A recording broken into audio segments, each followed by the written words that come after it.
Shalom saudara, selamat pagi. Kita bersyukur buat kebaikan Tuhan. Kita ada di minggu yang terakhir di bulan Oktober. Puji Tuhan. Saya yakin dan percaya setiap kita mengalami kebaikan Tuhan sepanjang bulan ini. Dan pagi hari ini kami menyambut Bapak Ibu Saudara yang baru pertama kali beribadah bersama-sama dengan kami dalam ibadah online GBI Rock Malaysia. Saya mengajak setiap kita untuk mengikuti program Doa Fajar setiap pagi pukul 5:15 melalui YouTube channel gereja kita GBI Rock Malaysia. Dan mari setiap kita aktif dalam setiap ibadah doa fajar. Ada firman Tuhan yang akan menguatkan kita sepanjang hari dalam segala sesuatu yang kita lakukan, saudara.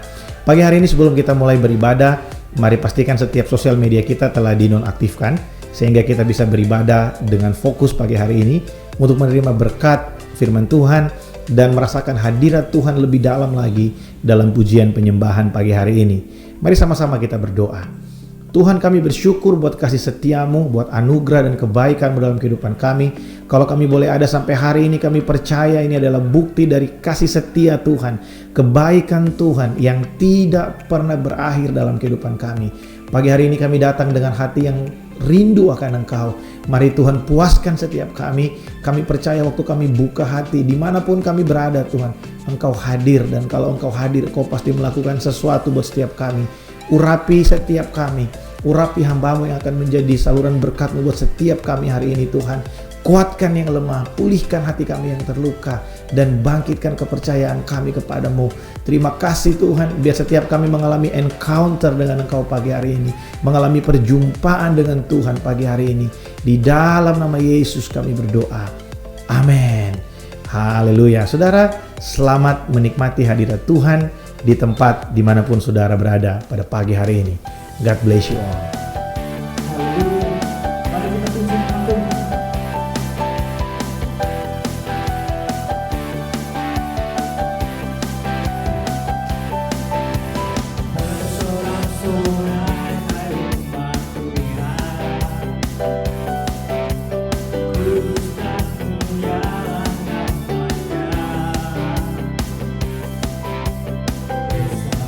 Kasihnya ajak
meminta yang layak terima segala pujian bagi Dia yang bertata surga bumi sujud menyembah di hadapannya bagi Dia yang meminta yang layak terima segala pujian bagi Dia yang bertata surga bumi sujud menyembah di hadapannya surga bumi sujud menyembah di hadapannya.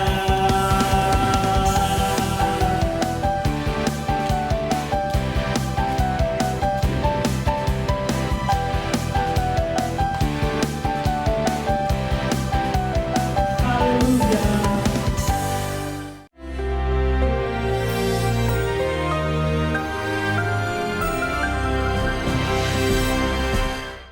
Shalom warga kerajaan, mari kita melihat apa yang terjadi di sekitar kita.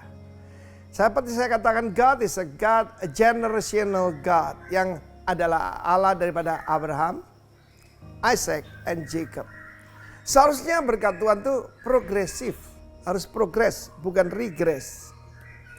Kita lihat seorang yang berkenan pada Tuhan, King David. Lalu putranya Salomo, menjauh dari Tuhan dan akhir hidupnya bahkan bersama dengan istri-istri gundik-gundik dia mendirikan, yaitu penyembahan berhala di seberang daripada Yerusalem. Itu menyakitkan hati Tuhan. Dan itu menurunkan, lalu kemudian putranya yaitu Rehabeam. Kita lihat bagaimana Rehabeam itu tidak mendengarkan counsel daripada elders, penatua-penatua yang adalah penasihat daripada Salomo. Salomo disebut orang yang paling berhikmat di dunia dan raja yang paling kaya yang pernah ada maupun akan datang. Tidak ada sekaya dia. Termasuk Raja Thailand, Raja Brunei dan sebagainya. Dengar baik-baik, dia mendengarkan teman-temannya. Karena itu hati-hati apa yang kita sudah dengar. Sebab yang memuaskan daging bukan dari Tuhan.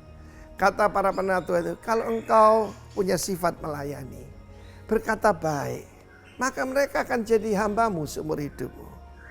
Tahun ini adalah tahun P Elohim. Karena itu tiru Tuhan Yesus, ya, supaya spirit yang ada dalam Kristus merendahkan hati, yang keluar cuma firman Allah, engkau akan memakan yang baik dari negeri. Bagaimana dengan Rehabeam? Dan kita tahu negara itu pecah. Pada zaman Rehabeam, ya, tinggal satu suku bersama Yehuda, yaitu Benyamin. Tapi 10 suku yang lain, Efraim, Manasye dan yang lain semua, yaitu menjadi satu kerajaan di utara dipimpin oleh Yerobeam bin Nebat. Dan ketika Yerobeam membuat penyembahan baru dengan menaruh 2 anak lembu emas di Bet-El dan di Dan, murka Tuhan datang. Sedikit tentang Rehabeam. Pada waktu itu ketika dia berperang dengan kerajaan utara, maka saudaraku dia sudah menghabiskan banyak biaya dan hukuman Tuhan datang. Raja Sisak daripada Mesir datang dan menguasai dan merampas semua kekayaan daripada yang ada di Bait Allah, juga yang ada pada raja. Dan dahulu Salomo membuat perisai-perisai dari emas. Tetapi saudaraku, apa yang terjadi? Dirampas semua. Dan supaya menutupi rasa malunya, maka Rehabeam membuat perisai juga. Tapi juga daripada tembaga atau kuningan, salah satulah. Karena di situ dipakai istilah yang mirip untuk keduanya. Serupa tapi tak sama. Nilainya jauh, saudaraku. Karena itu sebetulnya saya tidak suka sesuatu yang palsu, ya. Jadi bukan emas cuma dilapis emas misalnya, seperti itu. Karena sekarang itu seperti itu. Perisai berbicara soal iman. Iman itu harusnya yaitu dari emas murni. Tapi sekarang ini banyak perisai terbuat dari tembaga. Harus digosok supaya mengkilat. Supaya kelihatan seperti orang beriman. Masa-masa ini menjelang saya berani katakan Corona Revival. Ujian atas iman kita semua. Sekali lagi, beware of the plague of your heart. Yaitu penyakit sampar yang dalam hati. Virus percabulan, virus segala macam yang jahat, yang 1 Korintus 6 ayat 9 sampai 11 mengatakan itu.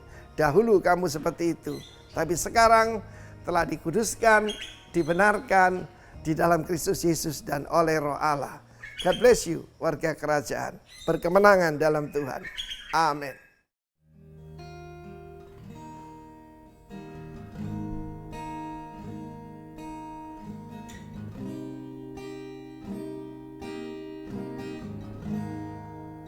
Sebab kasih setiamu lebih dari hidup bagi setiap kami. Anugerahmu berlimpah dalam hidup kami Tuhan. Terima kasih Tuhan Yesus.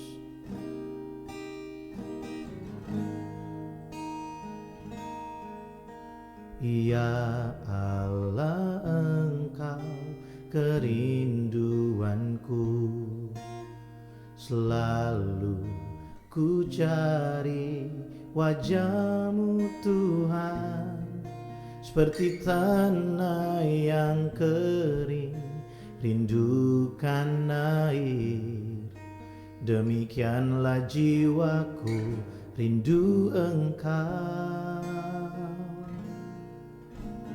Ku memandang-Mu di tempat kudus, dan ku melihat kemuliaan-Mu.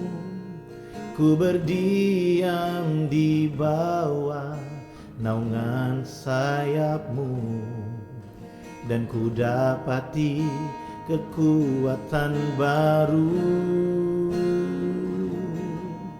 Sebab kasih setia-Mu lebih dari hidup, kebaikan-Mu melimpah atasku.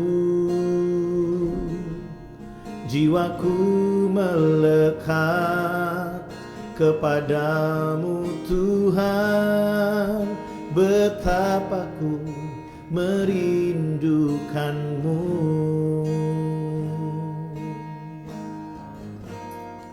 Kami rindu Engkau.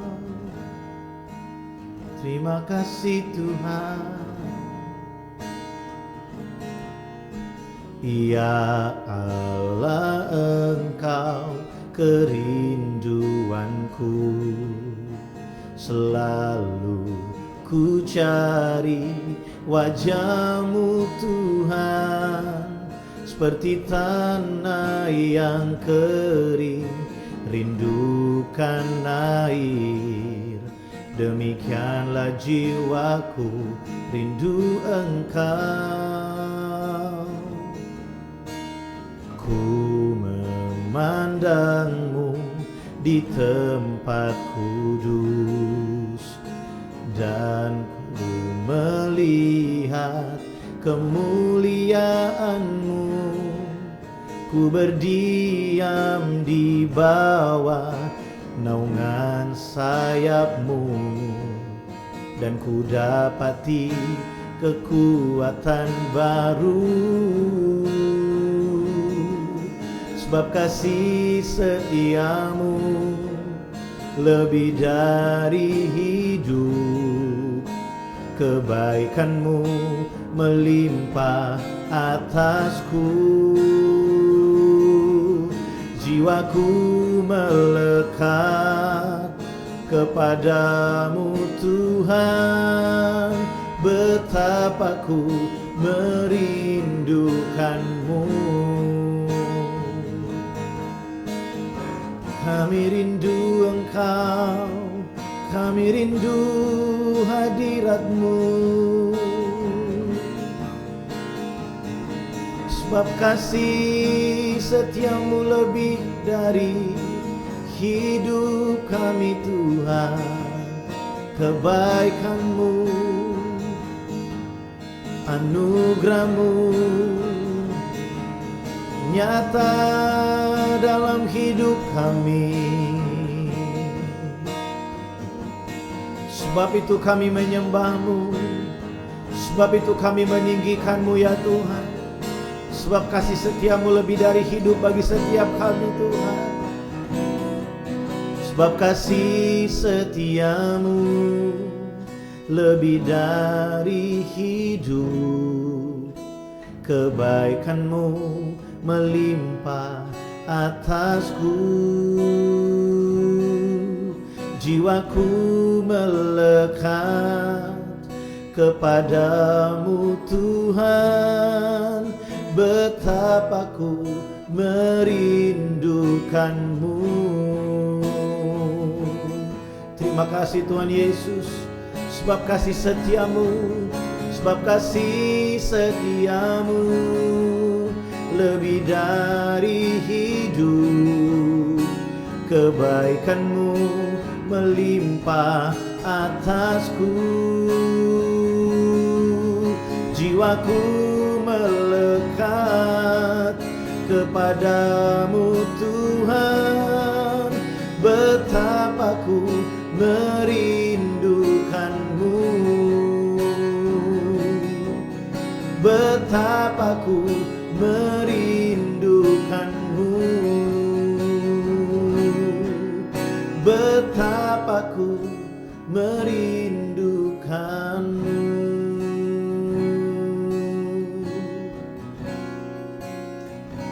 Terima kasih.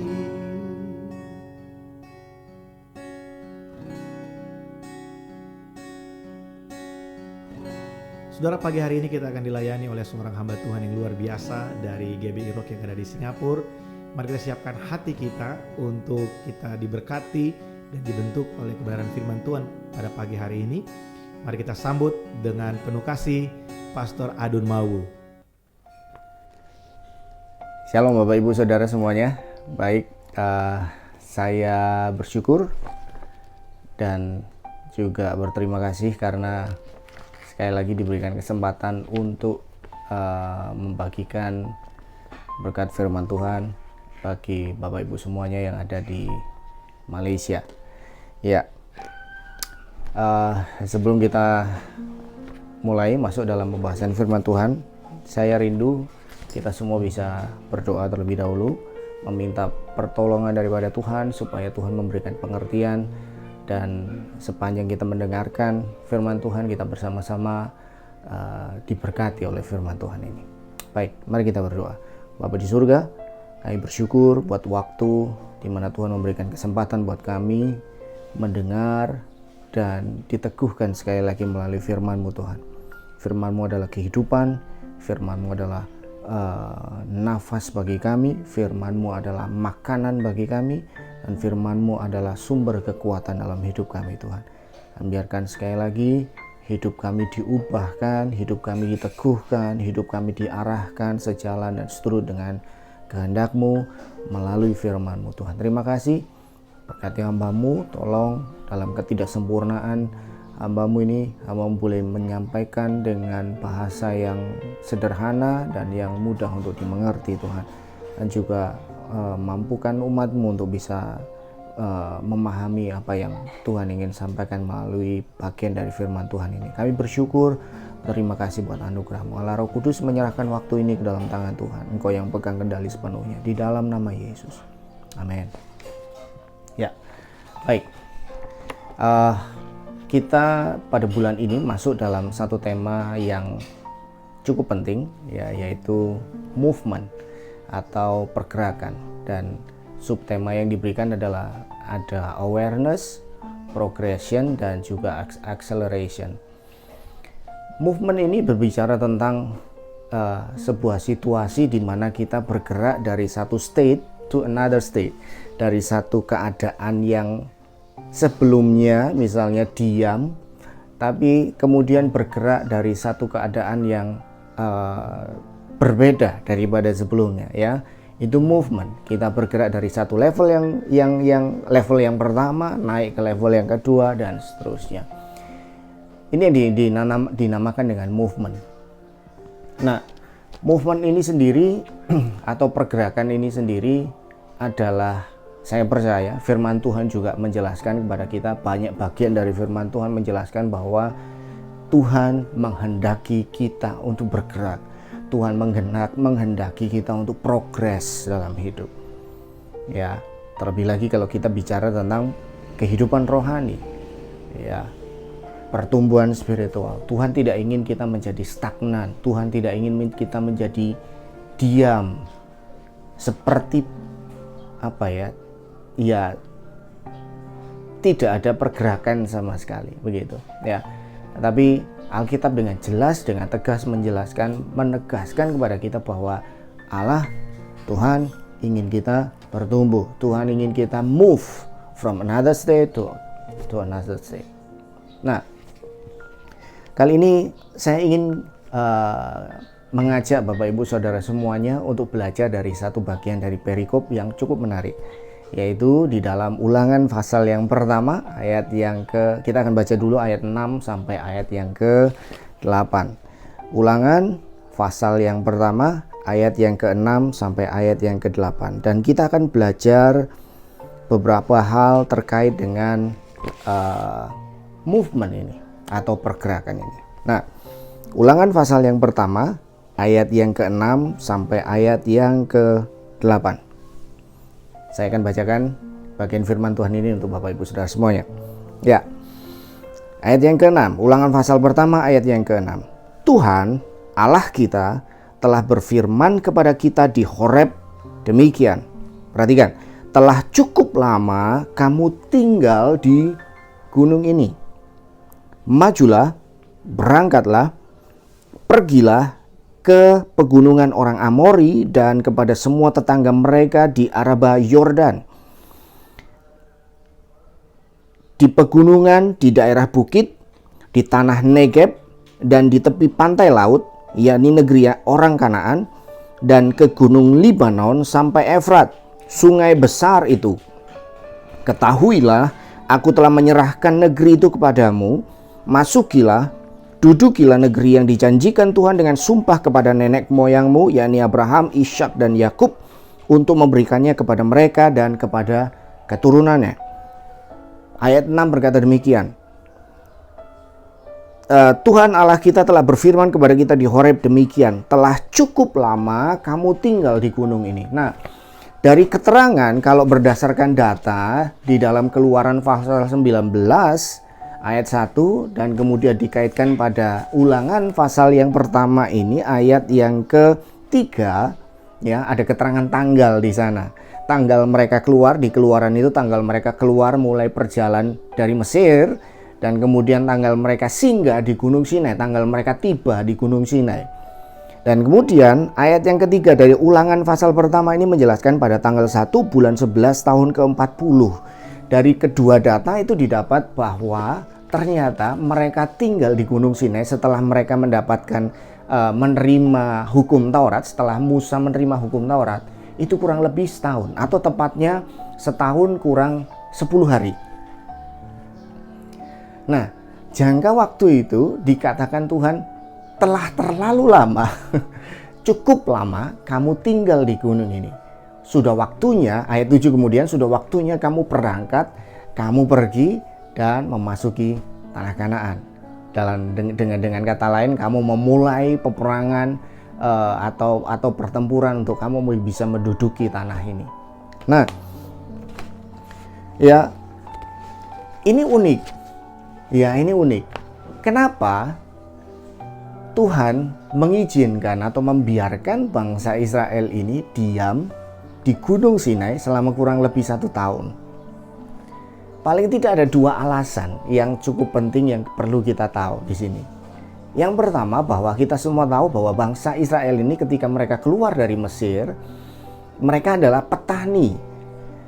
Ya, dan berdasarkan kesaksian yang kita bisa baca di dalam kitab Bilangan ya dan Keluaran, ketika Yosua dan Musa mengutus mata-mata, dan ketika mereka kembali, Musa mengutus mata-mata, dan ketika mereka kembali kepada bangsa Israel, 10 dari mata-mata itu kembali dengan berita yang negatif.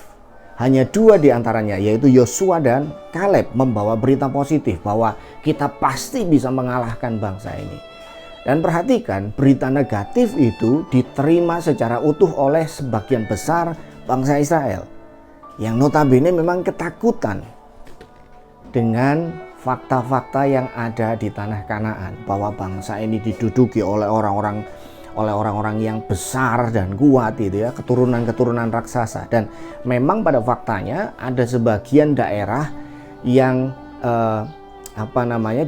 di tanah Kanaan itu memang diduduki oleh bekas-bekas keturunan, sisa-sisa keturunan raksasa dari pada saat Kejadian pasal yang ke-11 dan Kejadian pasal yang ke-6 itu. Nah, jadi sebetulnya alasan pertama kenapa Allah membiarkan bangsa ini untuk tinggal sedikit lebih lama, kurang lebih 1 tahun di Gunung Sinai. Yang pertama jelas adalah Allah ingin mereka deal atau berurusan dengan ketakutan mereka.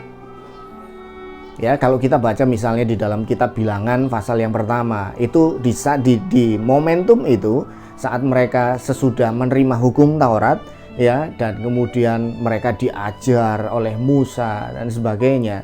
Pada saat itu juga, ya, di dalam data kitab Keluaran juga sama, menunjukkan hal yang sama, bahwa Musa mulai membagi bangsa itu, ya, pada kelompok-kelompok kecil, gitu ya, yang lebih kecil misalnya. Ada di dalam data kitab Bilangan ada dibagi per 1.000 orang. Jadi setiap 1.000 orang itu ada komandannya, gitu ya, yang pemimpin mereka yang akan memimpin mereka berperang. Nah, dari data-data ini didapat bahwa masa 1 tahun di Gunung Sinai merupakan masa persiapan sebelum mereka memasuki peperangan yang sesungguhnya. Di situ Allah ingin mereka deal dengan ketakutan-ketakutan mereka. Itu alasan yang pertama. Nah, alasan yang kedua, bahwa kita semua tahu di Gunung Sinai mereka menerima hukum Taurat, ke-10 perintah Allah melalui Musa. Dan Allah ingin selama 1 tahun itu Musa berkonsentrasi untuk mengajar bangsa ini tentang hukum-hukum Allah, mengajar bangsa ini tentang siapa dirinya, tentang Allah ini, pribadi Allah ini siapa. Karena ini penting. Kepercayaan kepada Allah bergantung pada seberapa besarkah atau seberapa jauhkah bangsa ini mengenal Allah Yahweh yang mereka sembah. Jadi 2 hal ini penting, Bapak Ibu, ya. Ternyata ada satu tujuan kenapa bangsa Israel diberikan waktu sejenak, ya. Ya, bukan hanya sejenak, cukup lama, kurang lebih 1 tahun untuk mereka yang pertama belajar tentang Allah, belajar tentang hukum-hukum Allah, dan yang kedua juga supaya mereka deal dengan ketakutan-ketakutan mereka. Untuk bertumbuh dalam iman, bertumbuh dalam kepercayaan kepada Allah itu perlu waktu. Betul ya? Perlu waktu. Dan ada resiko yang jauh lebih besar ketika Tuhan ingin, kalau Tuhan memaksa mereka masuk dalam medan pertempuran, sedangkan mereka masih dipengaruhi oleh ketakutan atau ketidakpercayaan kepada Allah. Kita lihat pengalaman-pengalaman di padang gurun sebelum mereka sampai di Gunung Sinai. Ya, mereka bersungut-sungut, nggak ada air, nggak ada makanan. Ketakutan itu atau ketidakpercayaan kepada Allah berpotensi menimbulkan sungut-sungut, bahkan menimbulkan pemberontakan mereka kepada Allah. Dan itu sebabnya Allah mengizinkan mereka berhenti di Gunung Sinai untuk mereka deal dengan problem ini, ketidakpercayaan mereka kepada Allah, deal dengan ketakutan-ketakutan mereka.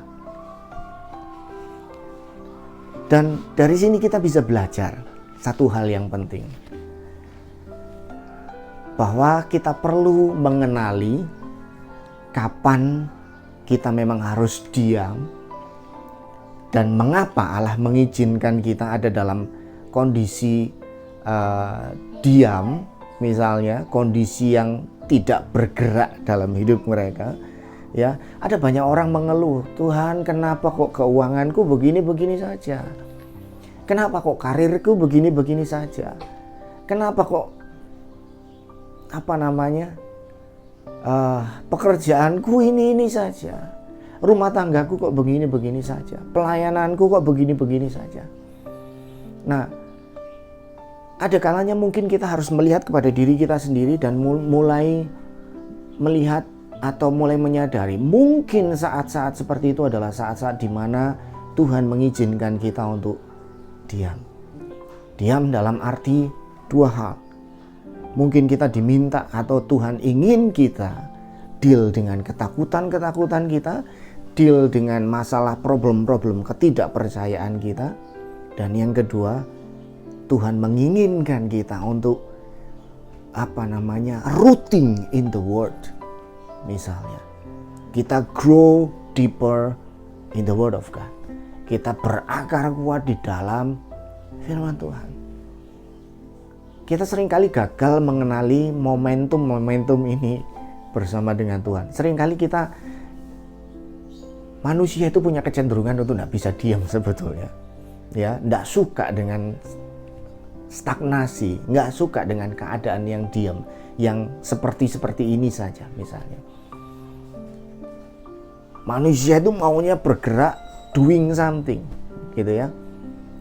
Tapi ada kalanya kita perlu menyadari kalau kita diberikan waktu untuk diam, kita diberikan waktu untuk banyak waktu untuk kita bisa melakukan kontemplasi, gitu ya, introspeksi diri. Itu waktu terpenting buat kita untuk kita bertumbuh, grow deeper, rooting in the word of God seringkali. Dan di situ, di saat yang bersamaan juga kita deal dengan masalah atau problem ketidakpercayaan kita. Karena apa? Ya, saya beberapa waktu lalu share dengan teman-teman bahwa problem orang Kristen itu seringkali cuma satu. Ya, mereka mengaku bahwa firman Tuhan atau Alkitab itu penting buat hidup mereka, bisa memberikan atau menumbuhkan iman, membuat mereka kuat, membuat mereka teguh berdiri kuat dalam iman. Tapi pada kenyataannya mereka tidak memandang atau memperlakukan firman itu sebagai yang terutama.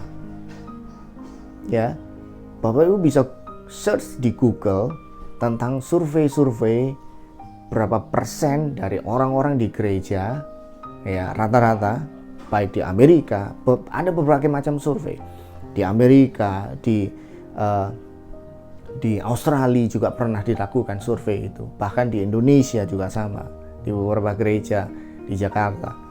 Ya, berapa persen dari anggota jemaat atau orang Kristen, church goers yang tiap minggu datang ke gereja mengaku secara jujur membaca Alkitabnya setiap hari?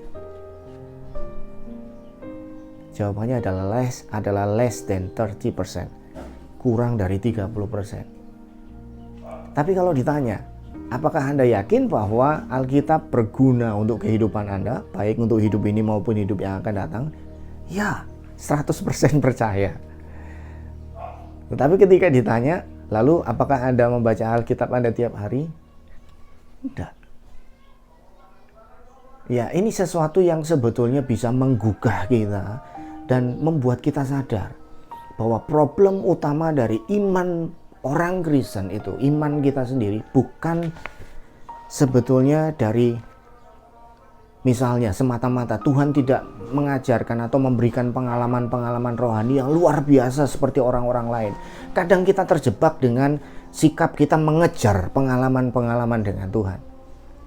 Tapi kita lupa untuk belajar tentang Tuhan dari kata-kata yang dia atau kalimat atau dari buku yang sudah dia berikan, dia percayakan kepada kita untuk kita pelajari. Kita pelajari. Kegagalan orang Kristen seringkali berawal dari kegagalan mereka memandang dan memperlakukan Alkitab sebagai buku yang terutama dalam hidup mereka. yang harus mereka baca, yang harus mereka pelajari dengan, yang harus mereka gali dengan begitu giat, begitu disiplin dalam hidup mereka. Karena iman lahir dari situ. Saya akan lebih jauh bicara tentang hal ini. Ya, sebagian dari kita Tuhan mengerti bahwa kita punya problem dengan masalah ketakutan ini. Ya, terlebih dalam situasi seperti sekarang ini, semua orang deal dengan problem ketakutan tentang hari esok. Semua orang bergumul dengan masalah kepastian hari esok. Ya, tapi kita harus mengerti bahwa Tuhan menginginkan iman kita bertumbuh. Ya, amin. Tuhan menginginkan iman kita bertumbuh. Tuhan sebagai anak-anak Tuhan, Alkitab tidak pernah memberikan contoh atau statement bahwa kalau anak Tuhan nggak percaya, misalnya, kalau kamu nggak percaya, misalnya, kalau kamu nggak percaya, ya udah. No. Tapi saya selalu melihat bukti-bukti di dalam Alkitab bagi anak-anak Tuhan, ya, ketika Tuhan mendapati ada fear pada mereka, ada bentuk-bentuk ekspresi ketidakpercayaan dalam hidup mereka, Tuhan dalam kasih-Nya, dalam kepeduliannya berusaha untuk mendorong mereka, orang-orang ini, orang-orang percaya, anak-anak Tuhan, untuk bisa bertumbuh dalam iman dan percaya mereka. Dan saya akan buktikan dari contoh di bangsa Israel itu sendiri. Ya, ada satu peristiwa misalnya yang bisa saya jadikan contoh juga, misalnya gini ya, sebelum kita kembali ke bangsa Israel ini. Misalnya, ketika Thomas ini adalah salah satu dari sekian banyak murid Yesus. Dan ketika murid-murid yang lain memberikan kesaksian bahwa Yesus hidup, guru kita hidup, guru kita bangkit lagi. Tapi Thomas memberikan pernyataan begini, aku nggak percaya sebelum aku mencucukkan jariku pada telapak tangannya dan pada lambungnya. Dan Bapak Ibu tahu respon Yesus bagaimana? Yesus datang, ya, dan deal berurusan dengan Thomas secara khusus. Dia panggil Thomas dan dia bilang begini, Thomas, cucukkan tanganmu ke telapak tanganku dan lihat lambungku. Di saat itu Thomas minta ampun dan dia berkata, iya Tuhan, aku percaya.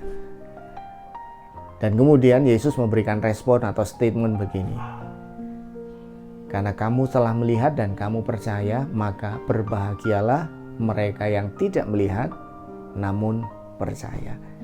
Dari sini Yesus menyatakan sebetulnya ada dua tipe atau dua jenis ekspresi iman. Yang pertama yang ordinary, yang kedua yang extraordinary. Yang artinya yang mereka yang tidak perlu bukti, mereka yang tidak perlu untuk melihat tapi percaya.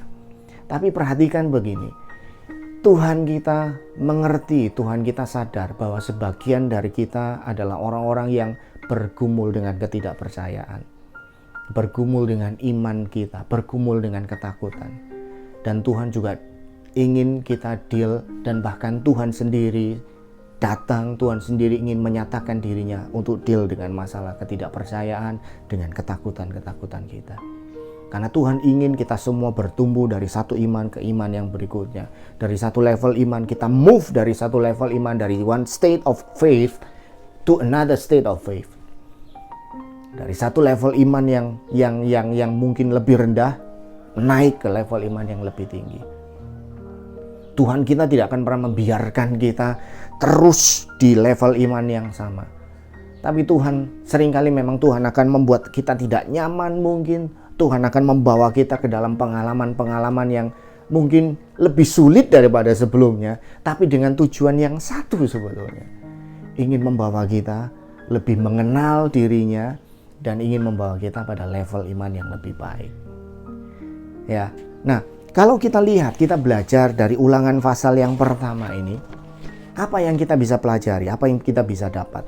Yang pertama, bahwa kalau kita lihat di ayat yang ketiga, Ulangan pasal pertama ayat yang ketiga, Tuhan ingin bangsa Israel belajar tentang hukum-hukum, belajar tentang dirinya dan belajar tentang hukum-hukumnya melalui Musa.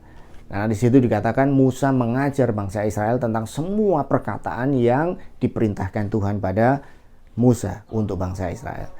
Dan di ayat yang keempat, misalnya kalau kita baca di ayat yang keempat, dikatakan bahwa setelah ia memukul kalah Sihon, raja orang Amori yang diam di Heshbon, dan Og, raja negeri Basan yang diam di Asitarot dekat Edrei. Nah, ini menarik. Ya. Pada saat itu mereka sebetulnya sudah punya minimal 2 pengalaman kemenangan bersama dengan Tuhan. Ya, Raja Sihon dan Raja Og. Mereka di flashback, dibawa lagi untuk mengingat apa yang sudah mereka lalui bersama dengan Tuhan. Bapak Ibu harus tahu siapa Raja Sihon dan siapa Og. Kalau kita lihat lagi di Ulangan pasal yang ketiga ayat yang ke-11, hanya Og, Raja Basan yang tinggal hidup dari sisa-sisa orang Efraim. Orang Refaim itu adalah keturunan raksasa, termasuk salah satu keturunan raksasa. Ayat 11 dari pasal 3, Ulangan pasal 3 ayat 11 dikatakan, sesungguhnya ranjangnya adalah ranjang dari besi, bukankah itu masih ada di kota Raba Bani Amon? 9 hasta panjangnya dan 4 hasta lebarnya menurut hasta biasa. Bayangkan, ranjangnya aja sedemikian panjang. Og ini termasuk salah satu keturunan raksasa yang masih tersisa di tanah Kanaan. Dan Musa mengingatkan mereka pengalaman atas kemenangan yang diraih oleh bangsa Israel terhadap peperangan dengan Og ini sebagai keturunan raksasa. Tuhan mengingatkan mereka akan pengalaman kemenangan bersama dengan Tuhan. Nah, perhatikan, iman itu lahir atau dihasilkan dari yang pertama assurance ya. Assurance itu adalah sebuah kepastian atau jaminan yang memberikan kita itu keteguhan atau peneguhan tentang apa yang dijanjikan Tuhan. Nah, assurance ini didapatkan atau lahir bisa kita terima melalui 2 hal. Yang pertama, promises of God, yang jelas kita akan terima itu atau kita akan dapatkan itu dari firman Tuhan, dari Alkitab. Lalu yang kedua, dari realities of God, atau pengalaman-pengalaman bersama dengan Tuhan. 2 hal ini, 2 sumber ini memberikan kita assurance tentang apa yang Tuhan janjikan dalam hidup kita dan semua yang bisa kita lakukan bersama dengan Tuhan ke depan. Itu yang memberikan kita iman, yang memberikan kita kekuatan untuk berani melangkah bersama dengan Tuhan. Sekali lagi, faith akan dilahirkan dari assurance. Ya, assurance ini guarantee, bisa dibilang jaminan atau peneguhan atau kepastian yang memberikan kita kekuatan yang lebih untuk kita bisa percaya. Dan ini dilahirkan dari 2 hal. Promises from the Bible, from the Word of God, dan juga dari realities of God. Ya, kenyataan tentang Allah sendiri yang kita bisa terima dari pengalaman-pengalaman bersama dengan Tuhan.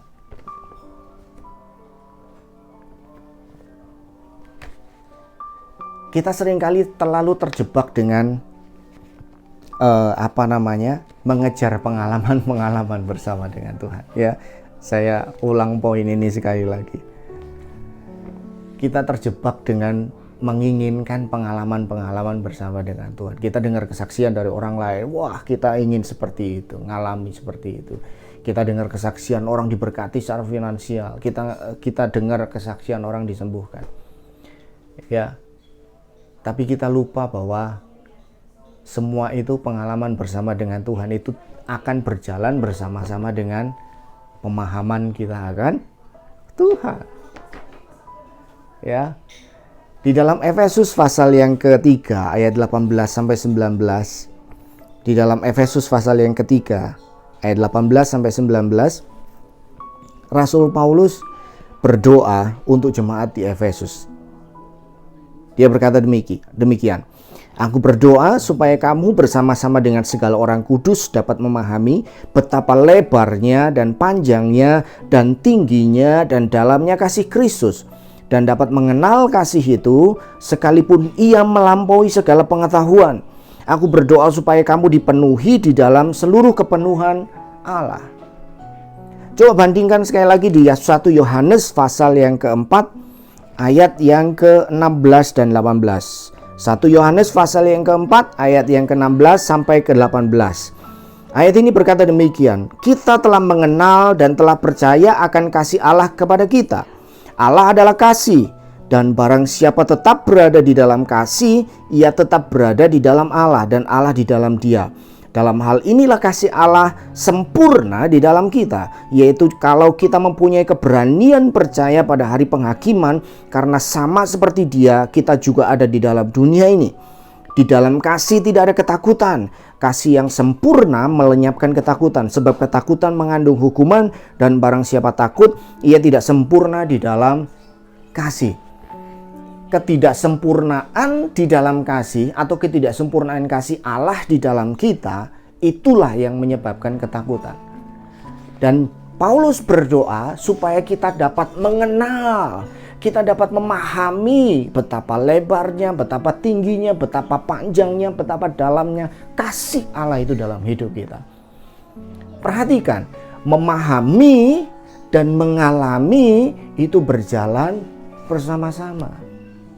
Dan ketika kedua aspek ini kita terima dengan utuh dalam hidup kita, itu artinya kasih Tuhan itu bisa sempurna tinggal di dalam kita.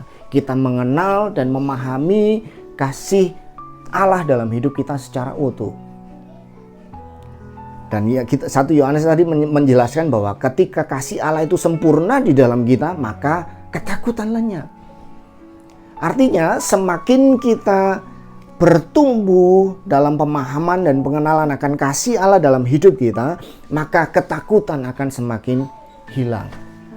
Ketika ketakutan semakin hilang itu artinya iman semakin besar. Iman kita semakin bertumbuh. Ketiadaan ketakutan berarti iman yang semakin kuat. Dan itu semua bersumber dari pemahaman dan pengenalan kita akan kasih Kristus dalam hidup kita. Kita perlu mengenal kasih Kristus. Kita perlu mengenal, bertumbuh dalam pemahaman dan pengenalan. Perhatikan, pemahaman dan pengenalan berjalan bersama-sama. Itu sebabnya kita tidak perlu terlalu fokus pada mengejar pengalaman. Tapi biarkan kita jadi seimbang. Kita belajar, kita gali firman Tuhan, kita cari informasi yang bisa memberikan kita assurance tentang janji-janji Tuhan dari firman-Nya. Ya, kita belajar tentang Dia, tentang janji-janjinya, tentang kepastian-kepastian apa, jaminan-jaminan apa yang sudah Dia berikan bagi kita sebagai orang percaya, sebagai anak-anaknya. Dan itu semua secara pemahaman, secara pengertian memberikan kita keteguhan dalam iman kepada Yesus Kristus, dan itu juga yang akan menuntun kita kepada pengalaman-pengalaman bersama dengan Tuhan. Bagaimana kita bisa memiliki pengalaman dengan Tuhan kalau kita penuh dengan keraguan dalam pikiran kita? Dan caranya, satu-satunya cara untuk kita bisa menyingkirkan, Alkitab berkata di dalam Filipi, pikirkanlah perkara-perkara yang di atas. Kita perlu, kitab Roma pasal 12 juga berkata bahwa kita perlu merubah mindset kita. Mindset kita dengan firman Tuhan. Kenapa? Karena di dalam pikiran kita, pikiran manusiawi kita akan selalu muncul keraguan, iya kalau begini, iya kalau begitu. Gimana kalau ini? Gimana kalau itu? Tapi ketika kita terima, kita masukkan kita pahami firman Tuhan, kita belajar gali firman Tuhan, dan pemikiran-pemikiran negatif itu di-wash, dicuci sedemikian rupa oleh firman Tuhan, digantikan sedemikian rupa oleh firman Tuhan. Itu akan memberikan kita kekuatan. Ketika pikiran negatif itu muncul, ya, situasi kita perlu mengambil keputusan dan kemudian kita perlu melangkah mengambil keputusan, tapi kemudian pikiran negatif itu muncul. Kita ada benteng firman Allah yang bisa memberikan kita keyakinan. Tidak. Janji Tuhan berkata demikian. Maka itu akan memberikan kita cukup kekuatan untuk melangkah mengambil keputusan sesuai dengan kehendak Allah. Dan keputusan itu akan menuntun kita kepada pengalaman yang benar atau kemenangan bersama dengan Allah. Ya, itu sebabnya saya sekali lagi melalui hal ini. Kunci utama dan paling mendasar untuk bisa mengalami movement atau untuk kita bisa move bersama dengan Tuhan adalah firman-Nya. Tidak ada yang lain. Dalam situasi yang serba tidak pasti ini, kita disadarkan bahwa kita sebetulnya tidak punya cukup kemampuan, bahkan kita tidak punya cukup alasan untuk percaya kepada diri kita sendiri. Self-confidence itu semuanya dihancurkan pada saat ini. Kepercayaan diri manusia semuanya dihancurkan pada saat ini. Dan ini saatnya semua orang berbalik pada Allah melalui firman-Nya untuk mulai percaya kepada Allah, bukan percaya pada diri mereka sendiri.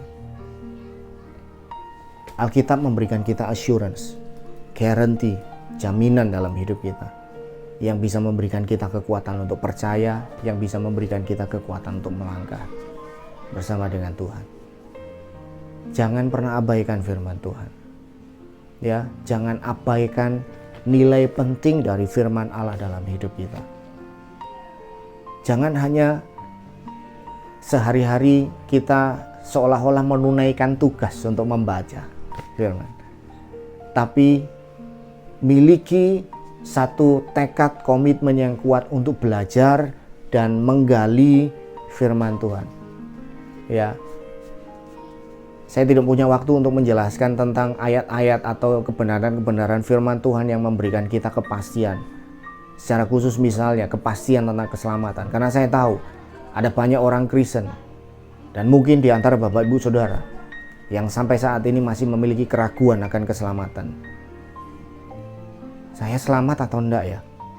Saya ini diterima atau tidak ya? Ya, dan ini memberikan problem yang cukup besar dalam hidup kita sebagai orang percaya sebetulnya. Karena kita perlu memiliki keyakinan bahwa kita adalah orang-orang yang dipilih dan yang diselamatkan oleh Tuhan.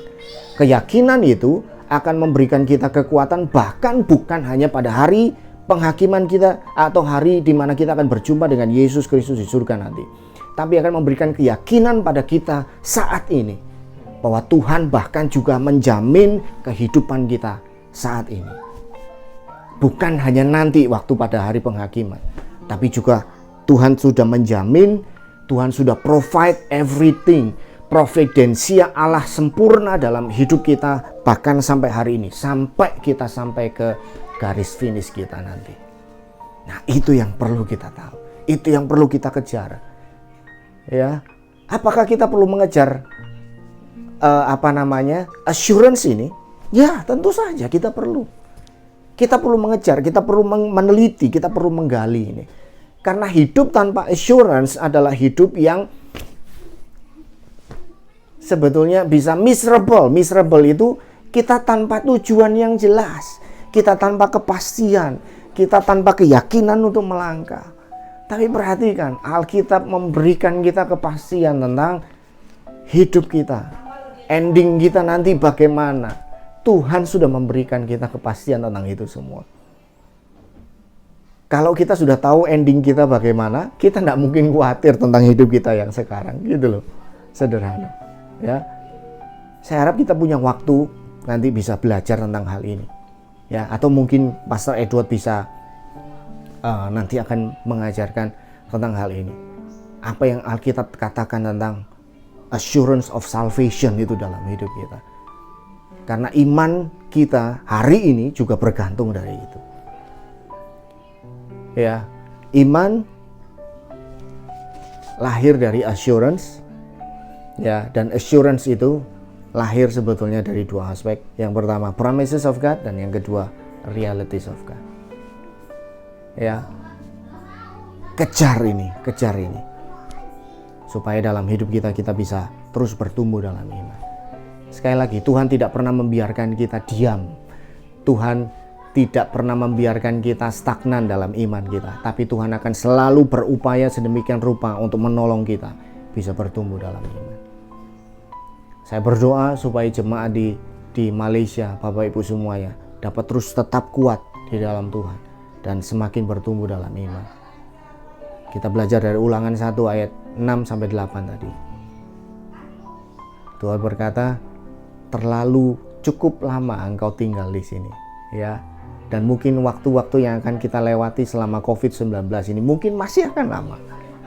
Masih akan ada waktu ke depan.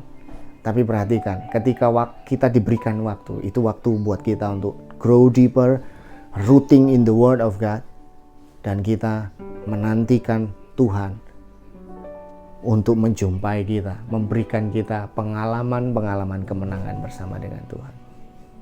Ya, nikmati waktu-waktu ini bersama dengan Tuhan. Jangan sia-siakan. Ini adalah waktu-waktunya buat kita untuk kita bisa kuat di dalam Tuhan, dalam firman-Nya. Saya harap ini bisa menguatkan dan memberkati kita semua. Kita berdoa, Tuhan, hamba-Mu berdoa, biarkan firman-Mu meneguhkan jemaat di Singapura, di Malaysia, Tuhan, dan memberikan kekuatan buat mereka untuk mereka tetap teguh dan bahkan memandang firman-Mu sebagai yang terutama dalam hidup mereka. Kami berdoa pengertian dan wahyu Tuhan curahkan dalam hidup mereka. Di dalam nama Yesus, Engkau memberkati, memberikan kekuatan. Yang sakit disembuhkan, yang sedang dalam kesusahan finansial, Tuhan beri jalan keluar. Kami percaya Engkau adalah sumber dari segala sesuatu.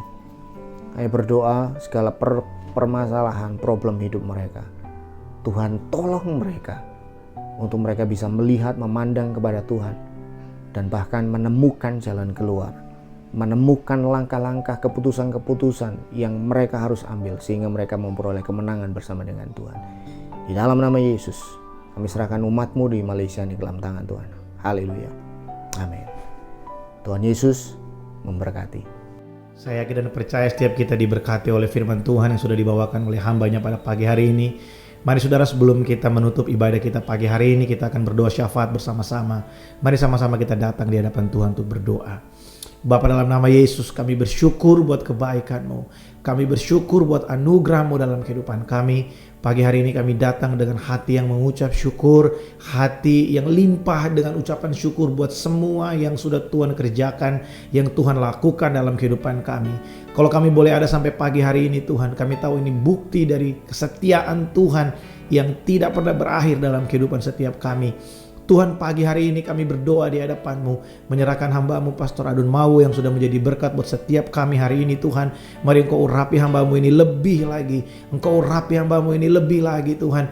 Pakai dia untuk kemuliaan nama-Mu. Semua yang Tuhan percayakan untuk dia kelola hari-hari ini, pelayanannya Tuhan, keluarganya Tuhan, usaha yang sedang dia jalankan Tuhan, Engkau memberkati. Kami percaya lewat kehadiran hamba-Mu ini dimanapun dia berada, nama Tuhan dipuji dan dipermuliakan. Pagi hari ini kami juga berdoa menyerahkan Tuhan Indonesia ke dalam tangan-Mu. Kami bersyukur buat kebaikan Tuhan atas bangsa kami. Terima kasih buat lawatan demi lawatan yang Tuhan nyatakan buat Indonesia. Juga kami bersyukur buat kesembuhan demi kesembuhan yang Tuhan nyatakan buat bangsa kami Indonesia. Pagi hari ini kami lepaskan damai sejahtera Allah, Shalom buat Indonesia. Dari Sabang sampai Merauke, di setiap kota kami lepaskan damai sejahtera Allah turun di dalam nama Yesus. Kami juga berdoa menyerahkan Bapak Joko Widodo, Bapak Ma'ruf Amin, Presiden, Wakil Presiden kami, semua jajaran menteri Tuhan. Kami secara khusus berdoa buat Menteri Kesehatan. Kami menyerahkan Bapak Dr. Terawan ke dalam tangan-Mu. Tuhan, tolong Dr. Terawan dan setiap orang yang ada bersama-sama dengan dia dalam penanganan COVID-19 di Indonesia. Tuhan berikan hikmat buat mereka supaya setiap keputusan yang diambil sesuai dengan apa yang Tuhan kehendaki buat bangsa kami. Kami percaya Tuhan, Tuhan sedang pakai anak-anak-Mu untuk menjadi berkat di bangsa Indonesia.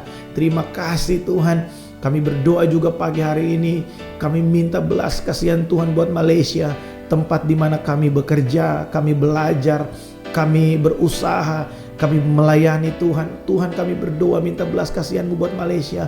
Mari Engkau melawat Malaysia Tuhan, di setiap kota yang ada Tuhan. Kami minta belas kasihan Tuhan melawat Malaysia.